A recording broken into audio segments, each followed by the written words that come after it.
Hello guys, आज आहे मार्गशीर्ष महिन्यातला दुसरा गुरुवार. पहिल्या गुरुवारी माझी आई तर होती इथे. आता आज आहे हा दुसरा गुरुवार. चला मग मी मांडणी वगैरे करून घेते. आता मला पानं आणि बाकीच्या वस्तू पाहिजेत, तर मुलगा गेला आहे घ्यायला.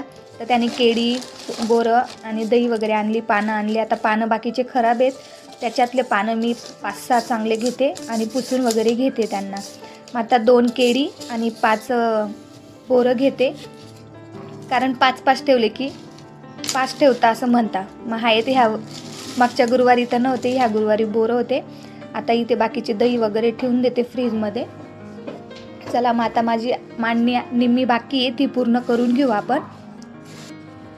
आता मी इथे मांडणी करून घेते, बाकीची राहिली होती तर पानं वगैरे ठेवून घेते, नारळ ठेवून देते व्यवस्थित. पूजा वगैरे मी संध्याकाळी करेल.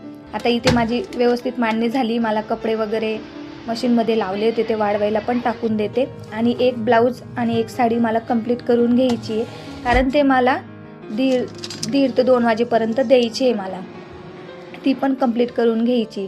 येतात करूनच घ्यायची, काही हरकत नाही आपल्याला. तर हळूहळू मी पण आता लागली शिवायला. आता इथे बघू शकता, एक साडी आणि ब्लाऊज माझं कंप्लीट झालेलं आहे. त्याचं मी फायनल लुक पण तुम्हाला दाखवते. ह्या असं पद्धतीने शिवलेलं आहे मी ते ब्लाऊज. तर असा होता माझा व्हिडिओ. कसा वाटला नक्की कमेंट करून सांगा. पार्ट 2 पण मी याचा